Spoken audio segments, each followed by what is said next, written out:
Hari baby, നീ എപ്പോഴാ വന്നേ? ഞാൻ ഇപ്പൊ കുറച്ച് മിനിറ്റ് ആവുന്നേ ഉള്ളൂ. നീ ഇവിടെ റെസ്റ്റ് എടുത്തോണ്ടിരിക്കുകയായിരുന്നോ? ഞാൻ നിന്നെ ഡിസ്റ്റർബ് ചെയ്തോ?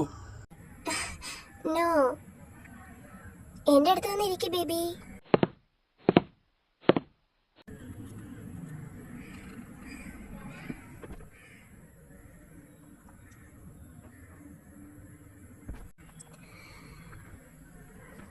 കൊറേ നാളായല്ലോ നിന്നെ കണ്ടിട്ട്. ആ, ബിസിനസ് ഒക്കെ അല്ലേ, അതുകൊണ്ട് ഞാൻ കുറച്ച് തിരക്കിലായിപ്പോയി. നിന്നെ വിളിക്കാനും പറ്റിയില്ല. നീ ഇവിടേക്ക് വന്നെന്താ? എന്തിനാണെന്നോ? നീ ഇന്ന് വരുന്നത് അറിഞ്ഞതേ ഉള്ളൂ. നിനക്കൊരു സർപ്രൈസ് ആകട്ടെ എന്ന് കരുതി ഞാനിങ്ങ് പോന്നു. അതെന്തായാലും നന്നായി. എനിക്കിപ്പോ കുറച്ച് ടെൻഷൻ കുറവുണ്ട്. ഞാനിത് മനസ്സിലാക്കിയതാ. നിന്റെ ടെൻഷൻ ഒന്ന് മാറണോന്ന് എനിക്ക് ആഗ്രഹം ഉണ്ടായിരുന്നു. ആ പിന്നെ, നീ നമ്മുടെ വെഡിങ് ഓർഗനൈസറിനെ കണ്ടോ? ആ ആ മറ്റേ പെണ്ണ്, അവളല്ലേ നമ്മുടെ വെഡിങ് ഓർഗനൈസർ? ആ, അവളുടെ പേര് റിയാന്ന. നല്ല കുട്ടിയാ. അവളെ പോലൊരു നല്ല കുട്ടി ഇനി ഇവിടെ കണ്ടെത്താനില്ല. നല്ല കുട്ടി, കണ്ടാലും പറയും നല്ല കുട്ടിയാണെന്ന്.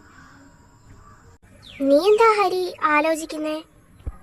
ആ, ഒന്നുമില്ല, ഞാൻ ചുമ്മാ ഓരോന്ന്. അവിടുന്ന് വന്നതേ ഉള്ളൂ. അപ്പൊ വീണ്ടും ബിസിനസിന്റെ കാര്യമാണോ ആലോചിക്കുന്നേ? എന്നാ ഓർത്ത് വെച്ചോ, ഞാനുള്ളപ്പോ നിന്നെ എവിടേക്ക് ഇനി വിടില്ല. അതൊന്നും അല്ല ശ്രേയ, ഞാൻ ചുമ്മാ ഓരോന്ന് ആലോചിച്ചപ്പോ അതിലങ്ങ് മുഴുകിയിരുന്നതാ. നീ വാ, നമുക്ക് ഭക്ഷണം കഴിക്കാം. അമ്മ ഇപ്പൊ വിളിക്കും. ആ ഓക്കെ. അല്ലെങ്കിൽ ഞാൻ വന്നിട്ടൊന്നും കഴിച്ചതുമില്ല. നീ ഒന്നും കഴിച്ചില്ലേ? എങ്കി വാ, പോവാം.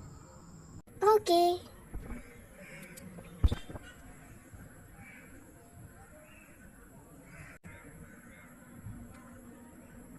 പോവാം.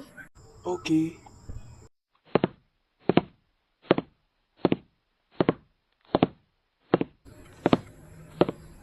ഞാൻ എന്തായി കാണുന്നേ?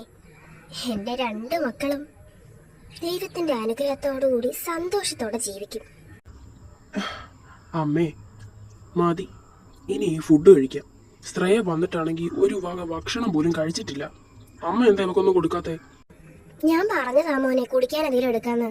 അപ്പ പറഞ്ഞു വേണ്ടാന്ന്. കുറച്ച് റെസ്റ്റ് എടുത്താൽ തീരാവുന്ന ക്ഷീണേ ഉള്ളൂ എന്ന് പറഞ്ഞ് ഇവളാ നിരസിച്ചത്. സോറി, നമുക്കിപ്പൊ കഴിക്കാലോ. വാ വാ മക്കളെ. ആരോ ഡോർബെൽ അടിച്ചല്ലോ. ഞാൻ പോയി നോക്കിട്ട് വരാം മക്കളെ. വേണ്ട ആന്റി, എപ്പോഴും ആന്റിയല്ലേ നോക്കുന്നേ. ഇത്തവണ ഈ മരുമോളെ തന്നെ നോക്കാം. ശരി മോളെ, ഞാൻ പോയി നോക്കിട്ട് വരാം.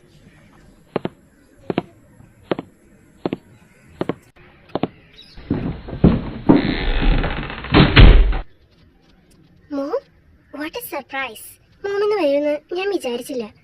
എന്റെ മോളുടെ കല്യാണം അടുത്ത് വരുന്നേ, എനിക്ക് വരാതിരിക്കാൻ പറ്റുമോ? കേറി വാ മോം. ആ പിന്നെ മോനെ, ശ്രേയ ആരാന്ന് നോക്കിയിട്ട് വരുമ്പോഴേക്കും അവരിവിടെ ഇരുത്ത്. ഞാൻ കിച്ചണിലോട്ടൊന്ന് പോയി നോക്കിയിട്ട് വരാം. ആ സെർവൻസ് അവിടെ എന്താ ചെയ്തോണ്ടിരിക്കുന്നതെന്ന്. ഏത് നേരവും അവർക്കിപ്പോ സംസാരം മാത്രമേ ഉള്ളൂ. അവരുടെ ജോലിയിലൊന്നും ഒരു ശ്രദ്ധയില്ല. അവരെ ഇനി പോയി ഒന്ന് ഉപദേശിക്കട്ടെ. എന്നാ ശരി, അമ്മ പോയിട്ട് വാ.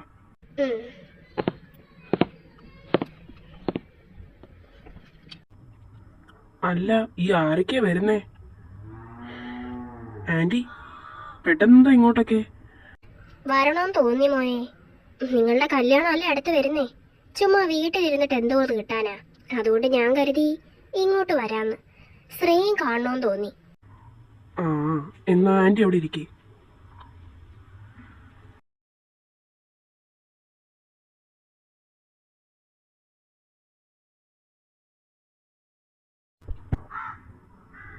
ആ പിന്നെ ആന്റിയുടെ യാത്രയൊക്കെ എങ്ങനെ ഉണ്ടായിരുന്നു?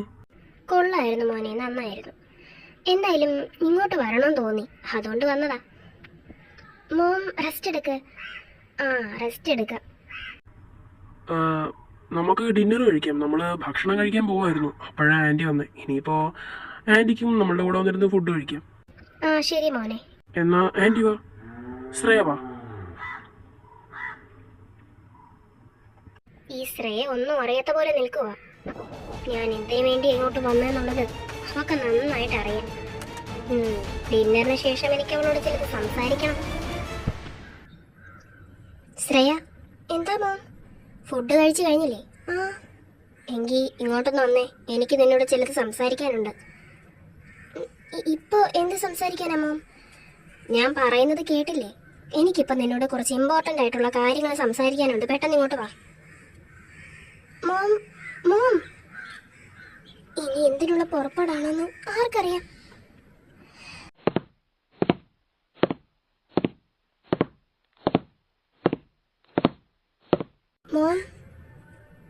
മോമിനെന്താ എന്നോട് പറയണമെന്ന് പറഞ്ഞത്? നിനക്കെന്താ ഒന്നും അറിയാത്ത പോലെ? എന്തറിയാത്ത പോലെ? മോമിന് തോന്നുന്നതാ. എനിക്ക് തോന്നുന്നതല്ല. നമ്മൾ എന്തുദ്ദേശത്തിന് എവിടെ വന്നേന്നുള്ളത് നിനക്ക് തന്നെ അറിയാമെന്നല്ലേ? ഇവരുടെ സ്വത്ത്, അതാണ് നമ്മുടെ ഏക ലക്ഷ്യം. മോം പ്ലീസ്, ഈ സ്വത്തിന്റെ കാര്യം പറഞ്ഞുകൊണ്ട് എന്നോട് വരരുത്. എനിക്കിത് കേൾക്കാൻ താല്പര്യമില്ല. എന്തുകൊണ്ട് പറ്റില്ല? നമ്മൾ അതിനു വേണ്ടി ഇങ്ങോട്ട് വന്നത്, അല്ലാതെ ഇവിടുന്ന് നല്ലൊരു ജീവിതം നിനക്കുണ്ടാക്കി തരാനല്ല. പണം, അതാണ് ഏക സ്വത്ത്. പണം ഇല്ലാതെ നമുക്ക് ജീവിക്കാൻ കഴിയില്ല. പണ്ട് ഞാൻ നിന്നെ എത്ര കഷ്ടപ്പെട്ടാണ് വളർത്തിയെന്നുള്ളത് നിനക്ക് നന്നായിട്ട് അറിയാവുന്നല്ലേ? എന്നിട്ടും അറിഞ്ഞുകൊണ്ട് ഈ കുടുംബത്തെ ചതിക്കാൻ എനിക്ക് കഴിയുന്നില്ല അമ്മ. അതുകൊണ്ടല്ലേ? നീ ചതിക്കണ്ട, നിന്നെ കൊണ്ട് ഞാനത് ചെയ്യിപ്പിക്കും. ഈ കുടുംബം നമ്മളോട് ചെയ്ത ദ്രോഹം അത് മറക്കാൻ കഴിയില്ല എനിക്ക്, ഒരിക്കലും കഴിയില്ല. നിന്റെ അച്ഛൻ ഇവരുടെ കമ്പനിയിൽ വർക്ക് ചെയ്തുകൊണ്ടിരുന്നതല്ലേ? ഒരു തെറ്റും ചെയ്യാത്ത നിന്റെ അച്ഛനെ, എന്റെ ഭർത്താവിനെ ഇവരടിച്ച് പുറത്താക്കിയില്ലേ? അങ്ങനെയുള്ള ഷോക്കിൽ അദ്ദേഹം മരിച്ചുപോയി. എന്റെ ഭർത്താവിന് കിട്ടേണ്ടതും എനിക്കും നിനക്കും കിട്ടേണ്ടതെല്ലാം എല്ലാം അവരവരുടെ മകന് നൽകി.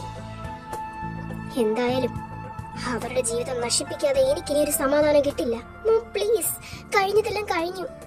അതിനെക്കുറിച്ച് ആലോചിച്ചിന് വീണ്ടും പ്രശ്നങ്ങൾ എന്തിനാ ഉണ്ടാക്കുന്നത്? അവരവരുടെ പാട്ടിൽ നോക്കി പോട്ടെ. എന്തിനാ വെറുതെ? നീ മിണ്ടരുത്, ഒന്നും മിണ്ടരുത്. ഞാൻ പറയുന്നത് നീ കേട്ടാ മതി. നീ എവിടെ പോകണമെന്നും എന്ത് ചെയ്യണമെന്നും തീരുമാനിക്കുന്നത് ഈ ഞാനാ, നിന്റെ അമ്മയാ ഞാൻ. മോം പ്ലീസ്, നിനക്കറിയാലോ ഞാൻ നിന്റെ രാഹുലിനെ എന്താ ചെയ്യാന്ന്. മോം രാഹുലിനെ ഒന്നും ചെയ്യരുത് പ്ലീസ്. മോം പറയുന്നത് എന്ത് വേണമെങ്കിലും ഞാൻ കേൾക്കാം.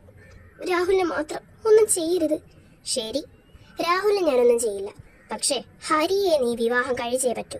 സ്വത്ത് കൈക്കലാക്കി കഴിഞ്ഞ് അവനെ വേണമെങ്കിൽ ഡിവോഴ്സ് ചെയ്തോ. മോം ഇത് എന്റെ ജീവിതമാണ്. എന്റെ ജീവിതം വെച്ചാണ് മോം ഇങ്ങനെ കളിക്കുന്നത്. എന്റെ ജീവിതം നശിപ്പിക്കാൻ നോക്കാണോ? മോമിന് ഇനി അധികം ആയുസും കാലങ്ങളൊന്നുമില്ല.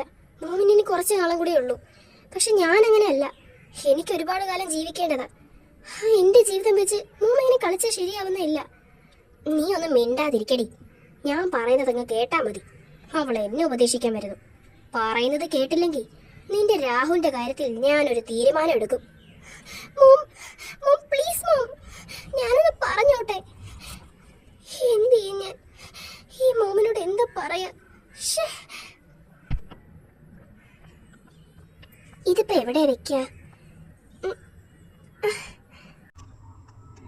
നീ എന്തായി കാണിക്കുന്നേ? താനോ? തനിക്കെന്താ ഇവിടെ കാര്യം?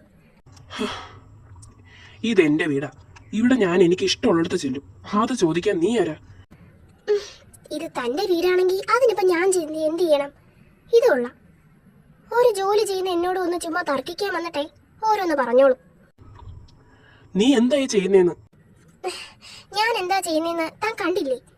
ഞാൻ ഇവിടെ ഡെക്കറേറ്റ് ചെയ്യാൻ പോവാ. എന്താ കണ്ടോടെ? ഇങ്ങനെയാണോ ഡെക്കറേറ്റ് ചെയ്യുന്നേ? താൻ വന്ന് വീണാ എന്ത് ചെയ്യും? ഞാൻ വീണാ തനിക്കെന്താ? അതെന്റെ അവസ്ഥയെ കുറിച്ചല്ലേ. ഞാൻ വന്ന് വീണാ തനിക്കെന്താ കുഴപ്പം? എനിക്ക് കുഴപ്പമുണ്ട്. എനിക്ക് മാത്രമല്ല, ഈ വീട്ടിലുള്ള എല്ലാവർക്കും കുഴപ്പമോ? നീ വന്നു വീണ് നിനക്ക് വല്ലതും സംഭവിച്ചാലേ അതിന്റെ എല്ലാ കുഴപ്പങ്ങളും എല്ലാ തലയിലെഴുത്തും എല്ലാം നമുക്കായിരിക്കും. എനിക്ക് സഹിച്ചാ മതി. നീ എന്താന്ന് വെച്ചാ ചെയ്. താൻ പോടോ. അയാള് വന്നിരിക്കുന്നു.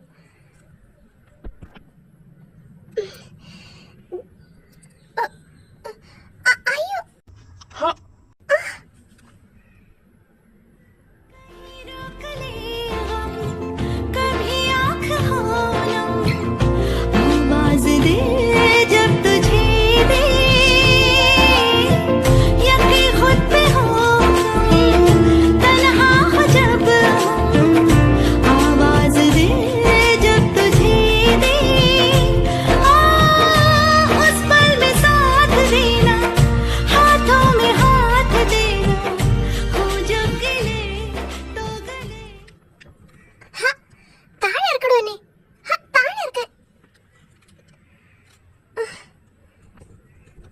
ഇതും കൊള്ളാം. ഹെൽപ്പ് ചെയ്തപ്പോ എന്തൊക്കെ കിടന്നു പറഞ്ഞു. ഹെൽപ്പോ? താനെന്നെ അവസരം മുതലെടുത്ത് കയറി പിടിച്ചല്ലേണോ? ഇത് കൊള്ളാം. അവസരം മുതലെടുത്തതിനെ പിടിക്കാൻ എന്താ? നീ എന്താ വല്ല തത്തമ്മയാണോ അതോ വല്ല മുയിൽ കുട്ടിയോ? പിടിക്കാൻ തോന്നിയ ഒരു സാധനം. താൻ എന്താണോ പറഞ്ഞത്?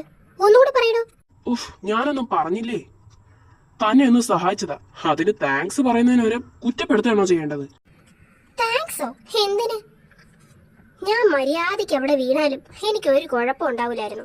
താൻ അവസരം മുതലെടുത്ത് എന്നെ പിടിക്കില്ലേ ചെയ്തത്? ഞാൻ നിന്നെ പിടിച്ചെന്നോ? എന്തൊക്കെയാ ഈ കൊച്ചി പറയുന്നേ? ഒന്നും മനസ്സിലാവുന്നുമില്ല.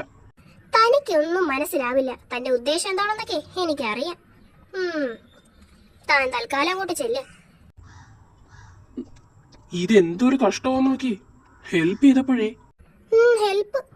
താൻ എന്തുദ്ദേശത്തിലാ നടക്കുന്നതെന്നൊക്കെ എനിക്കറിയാം. താൻ അങ്ങോട്ട് ചെല്ല്.